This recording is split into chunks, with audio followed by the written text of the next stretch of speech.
Oke, baik dan Bapak dan Ibu, saya yang berdiri di hadapan Bapak dan Ibu, saya adalah istri Arthur Kaunang yang sah.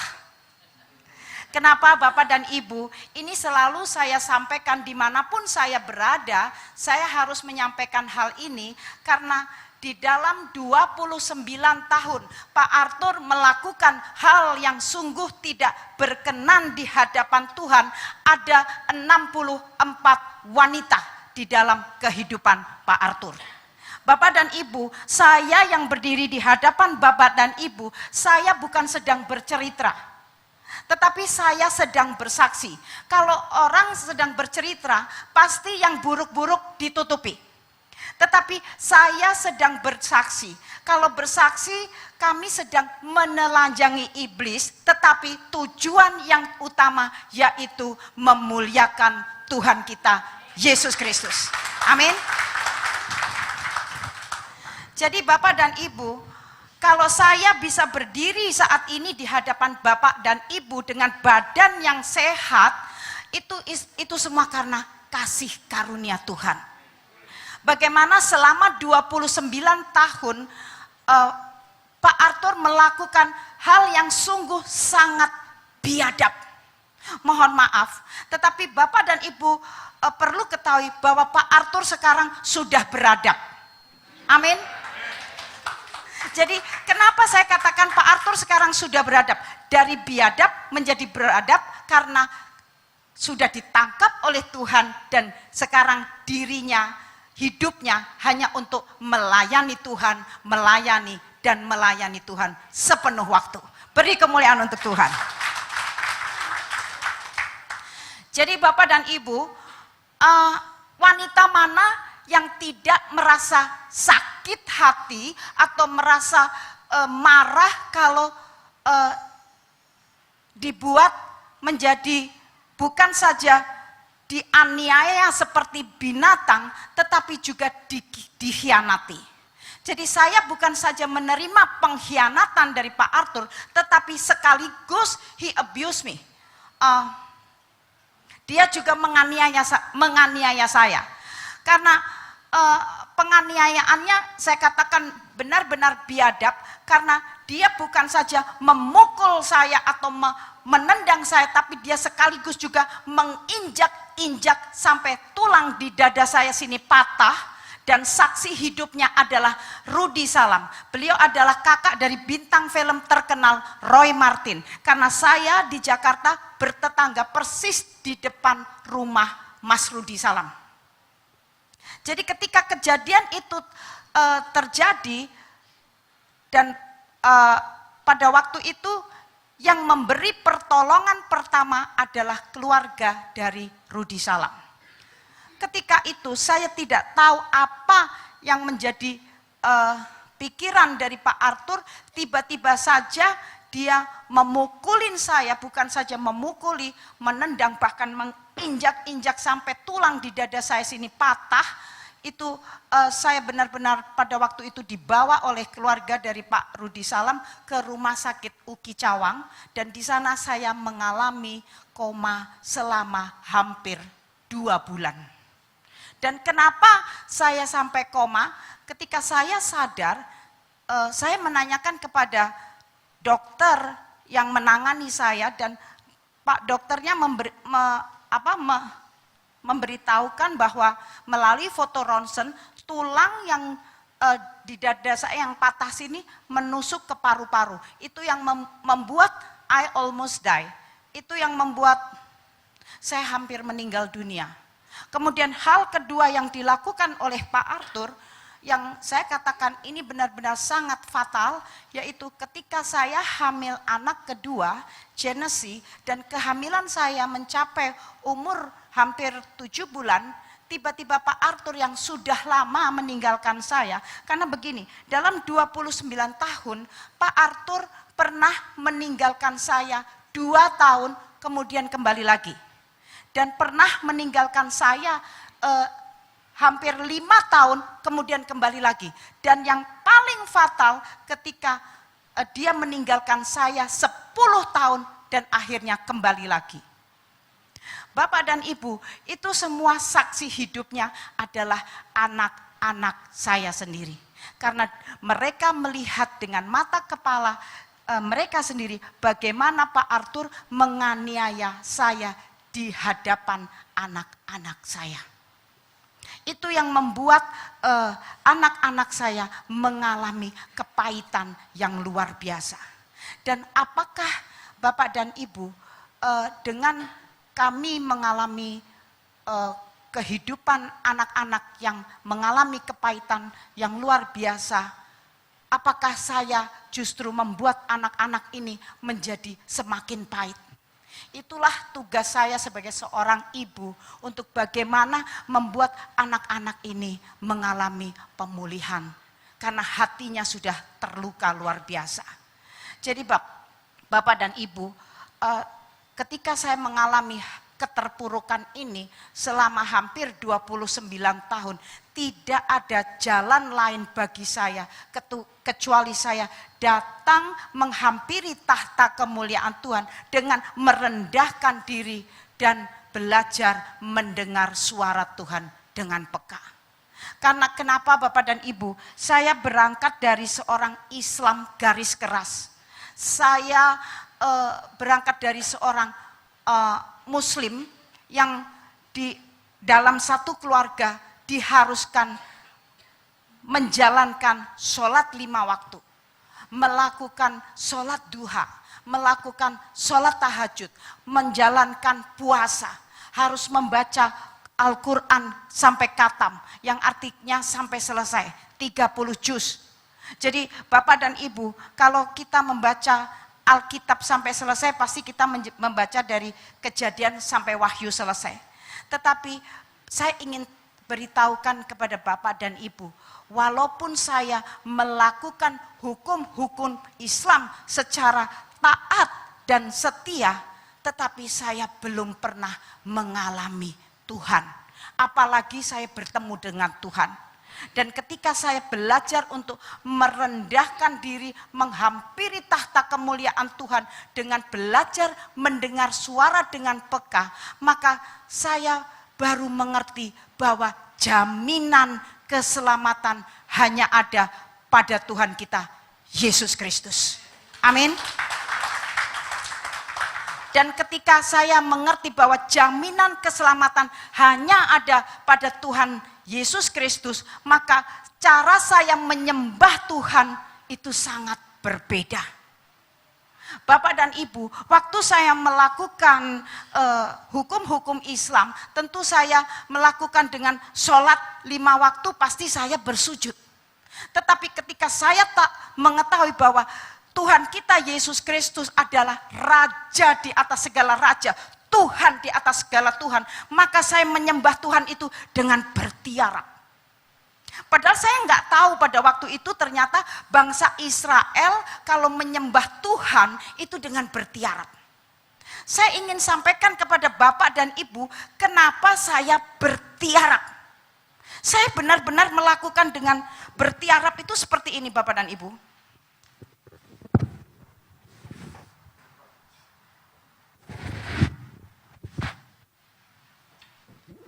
Ya, saya menyembah Tuhan itu seperti itu.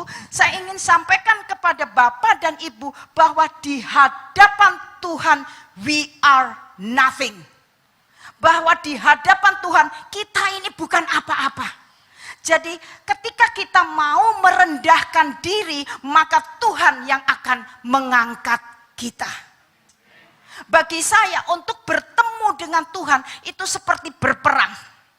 Kenapa? Karena Tuhan kita kudus. Tanpa kekudusan dari kita, tidak mungkin kita bisa bertemu dengan Tuhan. Jadi saya belajar Bapak dan Ibu, belajar tentang kekudusan itu penting. Jadi ketika saya mengerti bahwa untuk bertemu Tuhan tanpa kekudusan tidak mungkin saya bisa bertemu Tuhan. Bagaimana masalah saya bisa diselesaikan tanpa kekudusan dari diri kita masing-masing. Jadi Tuhan saya hanya mendengar suara Tuhan. kalau engkau ingin seseorang berubah, lakukan bagianmu, maka aku akan lakukan bagianku. Saya selalu terinspirasi dengan firman Tuhan dari Mazmur 46 ayatnya yang ke-11. Demikian firman Tuhan, diamlah dan ketahuilah bahwa akulah Tuhan. Jadi ketika kita mau ingin seseorang berubah, saya belajar kita harus mau diubahkan terlebih dahulu. Jadi saya mengatakan kepada Bapak dan Ibu, mengapa saya belajar tentang apa sih artinya kekudusan.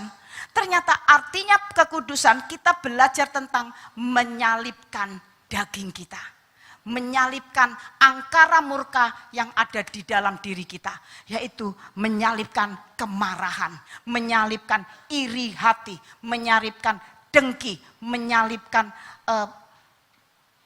tidak bisa mengampuni ataupun ingin membalas dendam.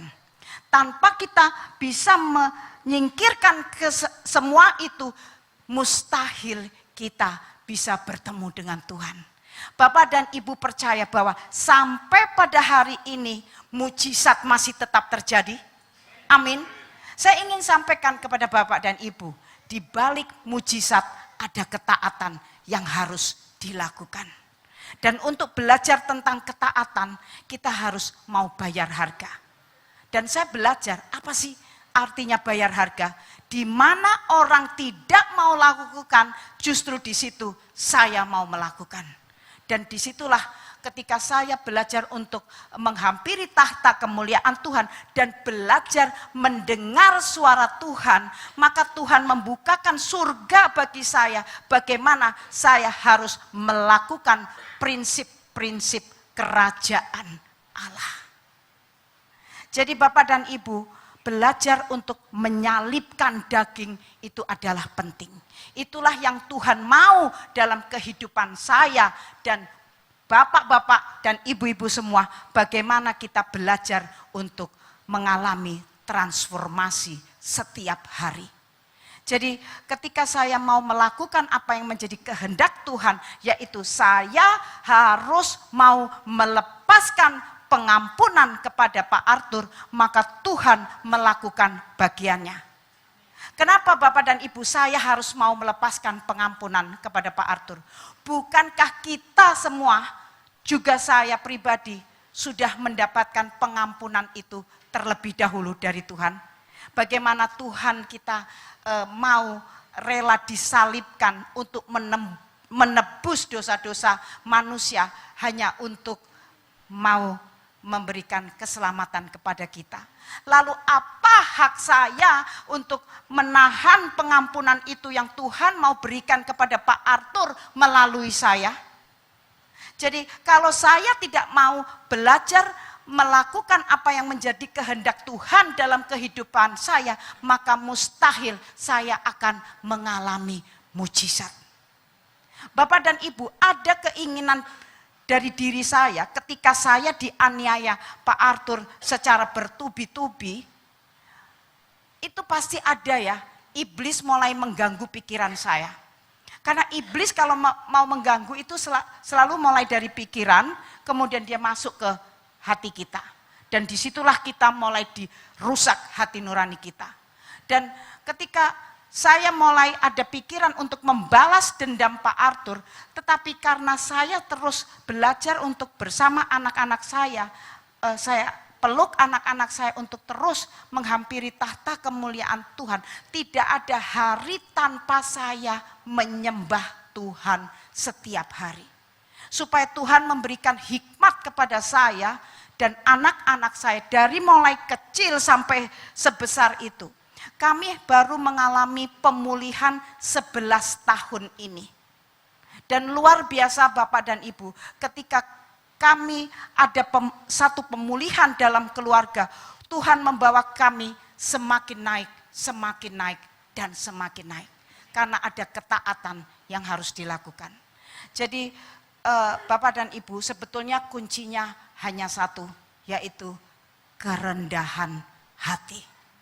Ketika ada kerendahan hati, pasti hati kita mudah untuk ditata oleh Tuhan.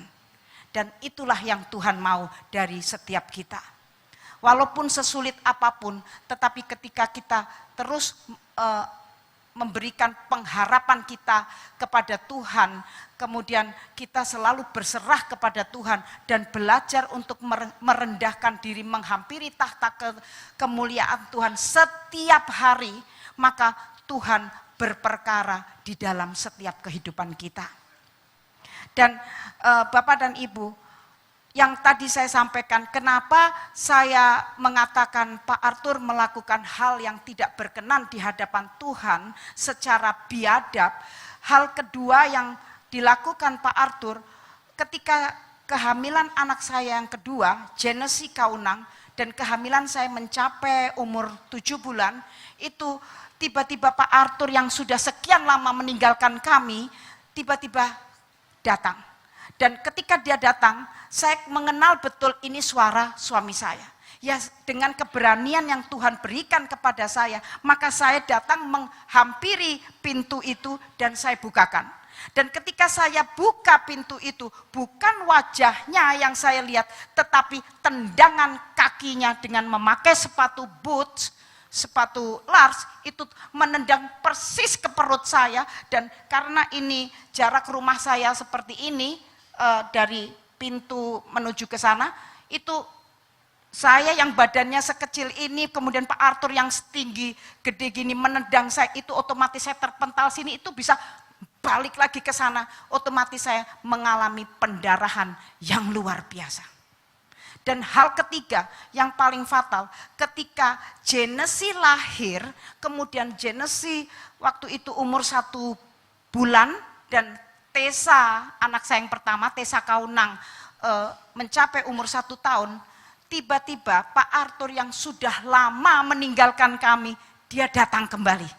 Dan pada waktu itu saya sedang membuatkan susu bubuk ya, karena sekarang Genesis umurnya 37 tahun, jadi kira-kira 37 tahun yang lalu saya belum punya dispenser. Dan otomatis saya percaya setiap ibu-ibu kalau merebus air panas pasti disimpan di termos. Dan pada waktu itu saya sedang buatkan susu Bapak dan Ibu. Itu tiba-tiba Pak Arthur yang sudah lama pergi, dia pulang. Ya saya bukakan pintu. Nah kan satu hak bukan bagi kita sebagai seorang istri untuk bertanya kepada suaminya dari mana. Dan dia menjawab, dari studio. Kemudian saya tanya untuk kedua kalinya sambil dia mau jalan menuju ke kamar mandi, dari studio mana? Kemudian sambil saya juga kembali melanjutkan buat susu, dia menjawab dari studio rekaman.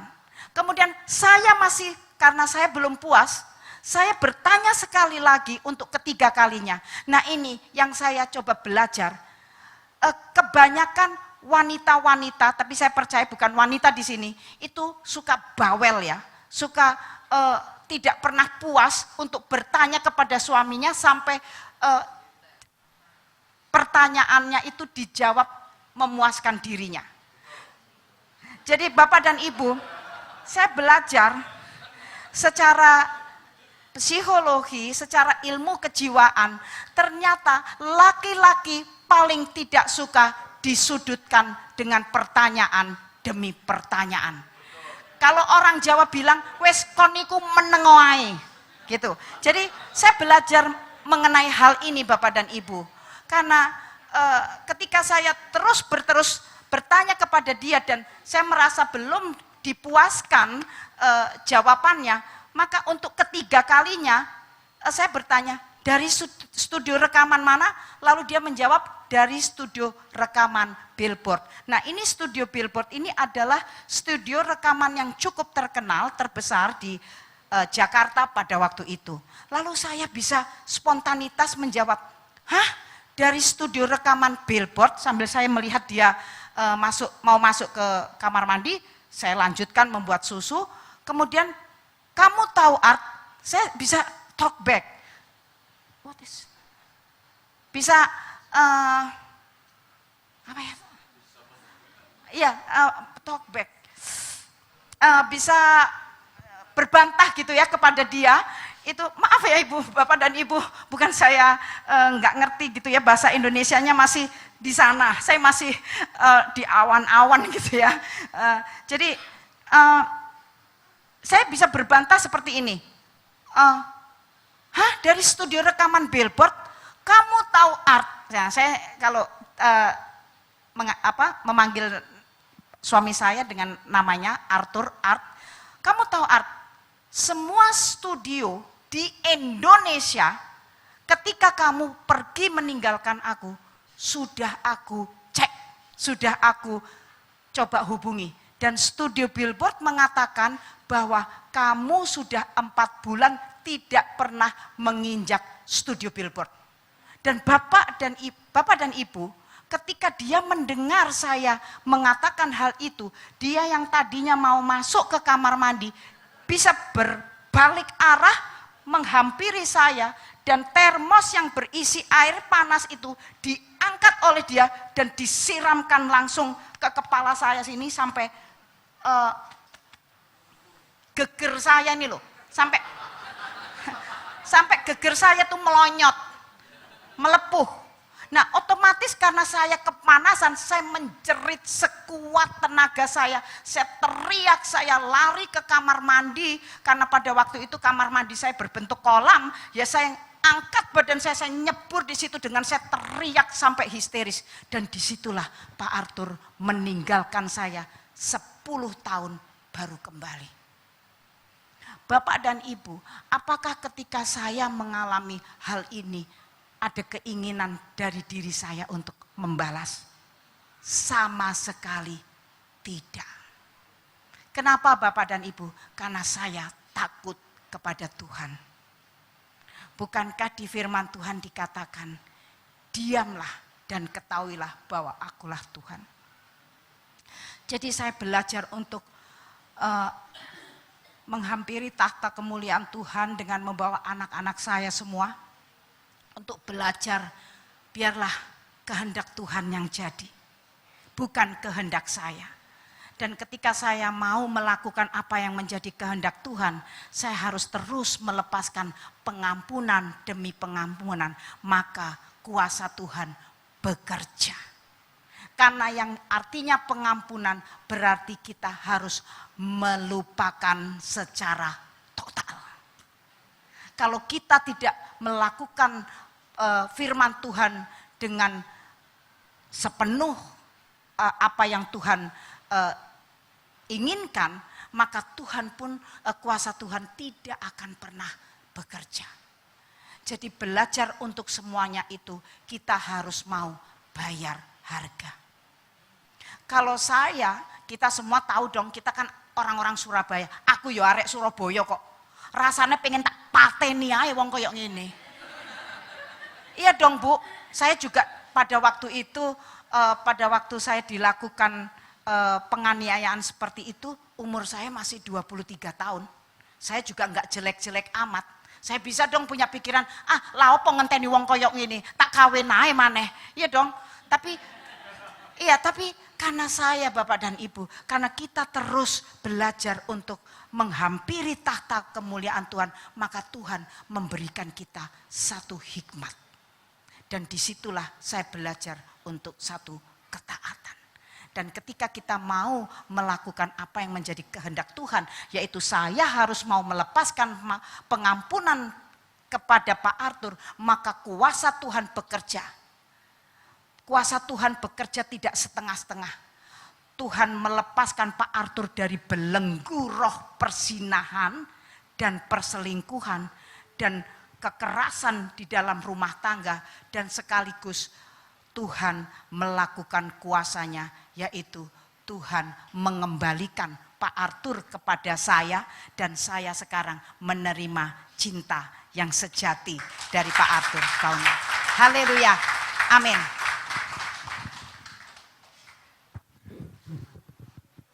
Lihat sini, ya. What's your step? Oh, so sweet. Luar biasa.